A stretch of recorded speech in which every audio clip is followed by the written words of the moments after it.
আসসালামু আলাইকুম বন্ধুরা, কেমন আছেন সবাই? আশা করি সবাই অনেক ভালো আছেন। আল্লাহর রহমতে আপনাদের দোয়া ভালোবাসায় আমরাও ভালো আছি বন্ধুরা। তো আজকে আমি নিয়ে আসলাম নতুন একটি রেসিপি। আর এই রেসিপিটা হচ্ছে গুঁড়া মাছ দিয়ে পটলের তরকারি। আর গুঁড়া মাছটা হচ্ছে এটা বলে নদীর মাছ, নদীর গাউরা মাছ বলে অনেকে, আবার অনেকে টেগা মাছও বলে। তো কোন কোন জেলায় কার কার জেলায় কী মাছ বলে অবশ্যই কমেন্টে জানাবেন। তো আজকে আমি এই ছোট ছোট মাছ দিয়ে তরকারিটা রান্না করলাম, খুবই টেস্ট হয়েছে তরকারিটা। আর ভিডিওটা চলুন বন্ধুরা, আপনারা দেখবেন রান্নাটা কেমন হয়েছে। আর রান্নাটা খেতে হলে অবশ্যই এভাবে রান্না করে খেতে হবে, তাহলে এর মজাটা আপনারা বুঝতে পারবেন। তো চলুন কথা না বাড়িয়ে শুরু করি আজকের ভিডিওটা। তো বন্ধুরা, প্রথমে আমি কড়াইটা বসিয়ে দিয়েছি। আমি একটা হাঁড়ি নিয়েছি আজকে রান্না করার জন্যে। তো তেলটা দিয়ে দিচ্ছি। কড়াইটা অলরেডি গরম হয়ে গেছে। এখন আমি পেঁয়াজ কুচিটা দিয়ে দিচ্ছি।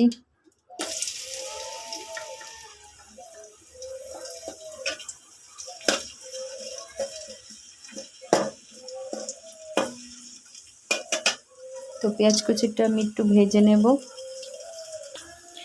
তো পেঁয়াজটা ভাজা হয়ে গেছে, এখন আমি আদা বাটা দিয়ে দিচ্ছি বন্ধুরা। এই তো আদা বাটা দিয়ে দিলাম পরিমাণ মতো। তো আদাটা একটু ভেজে নিচ্ছি। আর ভাজার কারণ হলো, আদাটা যদি না ভেজে নিই তাহলে একটু আদার একটু কাঁচা গন্ধ থেকে যায় তরকারিতে, এই কারণে আমি ভেজে নিলাম। তো এখন একে একে মশলাগুলো দিয়ে দেব। প্রথমে হলুদের গুঁড়া দিয়ে দিলাম।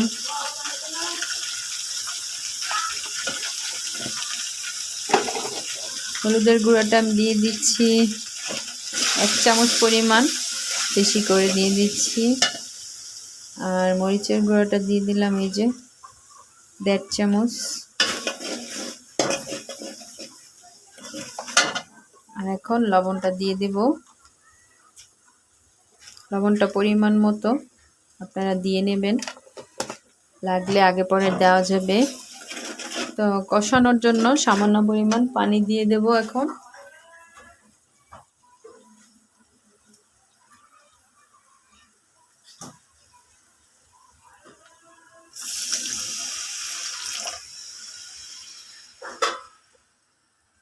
আমি কিন্তু খুব বেশি পানি দেইনি, অল্প পানি দিয়েছি। এর মধ্যে আমি মাছটা কষিয়ে নেব।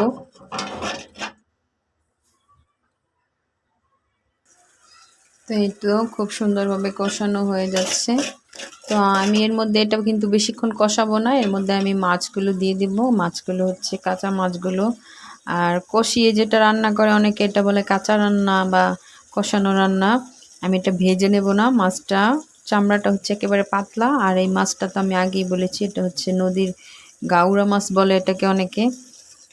আমি জানি না কার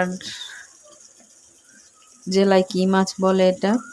তো এই হচ্ছে মাছগুলো, আমি কিন্তু ধুয়ে একেবারে পরিষ্কার করে নিয়ে নিয়েছি। এখন আমি মাছগুলো দিয়ে দেব। এই তো সবগুলো মাছ দিয়ে নিলাম। এখন মাছটা হালকা কষিয়ে আমি উঠিয়ে নেব, আর না হয় মাছটা ভেঙে যাবে। মাছটা কিন্তু একেবারে অনেক নরম। একটু কষিয়ে নেব, তারপর উঠিয়ে নেব মাছগুলো।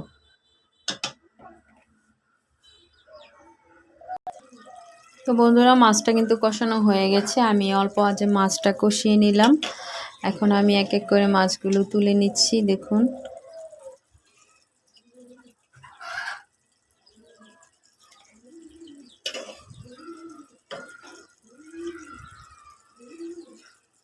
এভাবে কিন্তু অনেকে এরকম তরকারি রান্না করে খায়, আবার অনেকে খায় না, জানি না কে কে খায়। আমি এরকম পাতলা নরম মাছ হলে বা মাছের যে চামড়াটা নরম, ভাজা যায় না, এই মাছগুলো আমি কিন্তু বেশিরভাগ এরকম কষিয়ে রান্না করি। তো এখন আমি সবজিগুলো দিয়ে দেব। এখন আমি পটলটা দিয়ে দিচ্ছি। তো পটলগুলো কিন্তু এরকম করে কেটে নিয়েছি, মাছের মতো করে লম্বা লম্বা চিকন চিকন করে কেটে নিয়েছি, দেখতে ভালো লাগবে।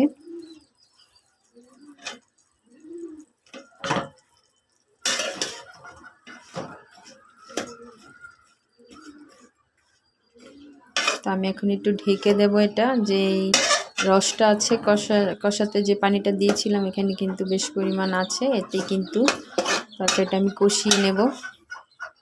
আর আমি এর মধ্যে 2-3টা কাঁচামরিচ দিয়ে দিলাম,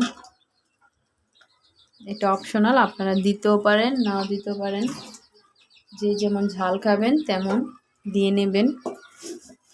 আমি এখন এটা ঢেকে দেব।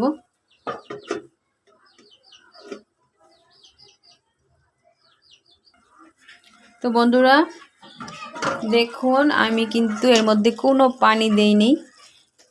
তো পটলটা আমি কিন্তু অল্প আঁচে রান্না করছি, এই কারণে পানিটা উঠে আসছে। যতটুকু পানি ছিল ওর মধ্যে পটলটার থেকে একটু পানি চলে আসছে। তো আমি এর মধ্যে মাছগুলো দিয়ে দেবো আর সামান্য পরিমাণ পানি দেবো, যেহেতু আমি তরকারিটা একেবারে শুকনো শুকনো রান্না করব। আর সবজিটা আমার কম, এই কারণে মাছগুলো বেশি বেশি মাছ দিয়ে আমি রান্না করছি তরকারিটা। এই তরকারিটা এভাবে কিন্তু খেতে অনেক ভালো লাগে। দেখুন আমি কিন্তু মাছগুলো খুব আলতোভাবে উঠিয়ে নিয়েছিলাম, তারপরে ওই যে ভেঙে যাচ্ছে, খুব নরম মাছ এটা।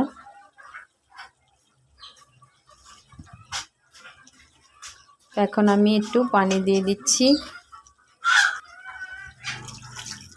তো আমি যেই পাত্রে মাছটা উঠে রেখেছিলাম ওটার থেকেই পানি দিয়ে দিলাম। তো আমি এখন এটা একটু নেড়ে চেড়ে দিচ্ছি। তো পাতিলটা ধরে এভাবে নেড়ে চেড়ে দেব, আর না হয় মাছটা ভেঙে যাবে। এখন ঢেকে এটা আমি রান্না করব 10 মিনিটের মতো, একেবারে শুকানো আগ পর্যন্ত, না শুকানো পর্যন্ত আমি এটা নামাবো না, একেবারে শুকিয়ে ফেলবো মাছটা। তো চলুন 10 মিনিট পরে ফিরছি। তো বন্ধুরা এই তো আমার তরকারিটা দেখুন প্রায় শেষ পর্যায়ে রান্নাটা। তো আর একটু আমি শুকিয়ে নেব। তো সবচেয়ে বড় কথা কি বন্ধুরা জানেন, তরকারিটা শুকাতে একটু সময় লাগছে আমার, কারণ চুলার গ্যাসটাই চলে যাচ্ছে।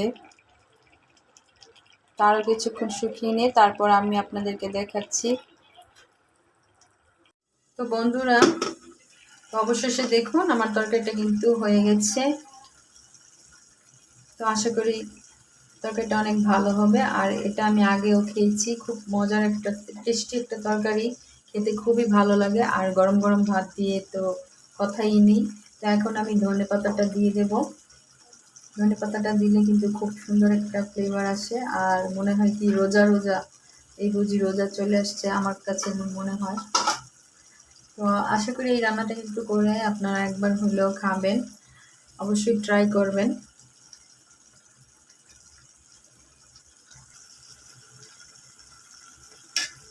তো আর এটা হলো একেবারে ঝটপট রান্নাটা আমি দেখিয়ে দিয়েছি। যারা তাড়াতাড়ি খুব অল্প সময়ের মধ্যে রান্নাটা সারতে চান তারা এই রান্নাটা করে খেতে পারেন। আর এখন আমি চুলাটা বন্ধ করে রান্নাটা নামিয়ে নেব তরকারিটা। তো আজকের মতো বন্ধুরা এখানে ভিডিওটা শেষ করছি, পরবর্তীতে নিয়ে আসবো নতুন একটি রেসিপি বা একটা ব্লগ। তো ততক্ষণে আপনারা সবাই ভালো থাকুন, সুস্থ থাকুন, এই দোয়াই করি। আর আমার চ্যানেলটাতে অবশ্যই আপনারা ঘুরে আসবেন। অনেকে আমার চ্যানেলটা দেখে না, অনেক অনেক পিছনে পড়ে আছি আমি, প্রায় 2-3 বছর হয়ে গেল আমার চ্যানেলটা। হয়তো আমার রান্না ভালো লাগে না, তাও বলবেন ভালো না কি খারাপ।